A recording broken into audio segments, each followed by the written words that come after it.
உங்களை போன்ற ஒரு கேள்வி கேட்பது வேடிக்கையாக இருக்கிறது.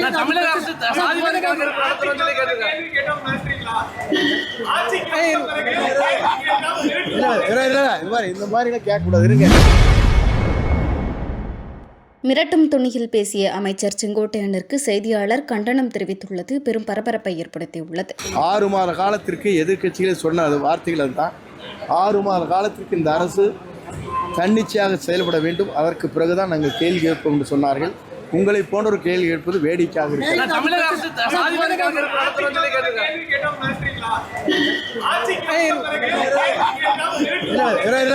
இந்த மாதிரி கேட்கக்கூடாது. இருங்க. இல்ல இருங்க நான் வாங்க கிட்ட வாங்க உங்களுக்கு பதில் சொல்றேன். வேற இப்படி கொச்சம் போட்டு கிட்ட வாங்க. இல்ல கிட்ட வாங்க. இருங்க கிட்ட வாங்க. நாங்க பதில் சொல்றேன். என்னன்னா யாரையும் மிரட்டவே இல்லை. யாரும் மிரட்டணும் போ.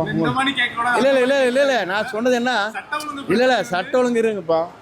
இப்போ வந்து எத்தனை நாள் ஆச்சு, கடுமையான நடவடிக்கை எடுத்துருக்கோமா இல்லையா? இப்போ இருங்க. நான் இல்ல கேளுங்க. இருங்க நான் சொல்றது கேளுங்க.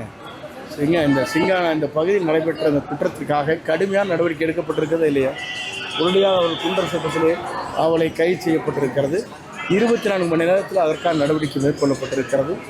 ஆகவே நீங்கள் பொதுவாக சொல்லக்கூடாதுங்கிறது எங்களுடைய வேதனை. ஏன்னா இருங்க, உரிய நடவடிக்கை நாங்கள் மிரட்ட துணி எங்கள்கிட்ட கிடையாது. நாங்கள் தான் ரொம்ப சாஃப்ட் நேச்சர். வேறு அப்போசிஷன் வருங்க. நான் சொல்கிற கேளுங்க. இருங்க அப்போ இருங்க. இல்லை அப்படி தோணியெல்லாம் மாறவே இல்லை. அப்போசிஷன் பார்ட்டியும் கூட எங்களை அப்ரிஷியேட் பண்ணுவாங்க. என்னையெல்லாம் நான் அந்த மாதிரி பாணிக்கு உள்ளவன் அல்ல. முதல்ல நீ கேட்டது எப்படின்னா, ஒரு குறிப்பிட்ட டைம் கொடுங்க. நீங்கள் சட்ட ஒழுங்கு பாதுகாக்கணும், அதுக்கு தகுந்த பாதுகாப்பு அரணை உருவாக்க வேண்டும். நீங்கள் இருங்க. அது மாதிரி ஒவ்வொன்றும் படிப்படியாக இப்போ முதலமைச்சர் செஞ்சுட்டு வருது. செய்யறதுக்கு ஒரு ப்ரீத்திங் டைம் கொடுக்கணும் இல்லையா? நீங்கள் ஒரு வீடு புண்ணியாத்தினை பண்ணிட்டு வீட்டுக்கு போனால் எவ்வளோ நாள் ஆகுது, போய் செட்டில் ஆகுது. அதுக்கே நீங்கள் மாதக்கணக்கு ஆகுது. நீங்கள் கேள்வி கேட்குற சுலபம், ஆனால் பதில் சொல்கிறது எங்களை போன்றவர்களுக்கு இருக்கிற கஷ்டங்களை நீங்கள் உணர வேண்டும்.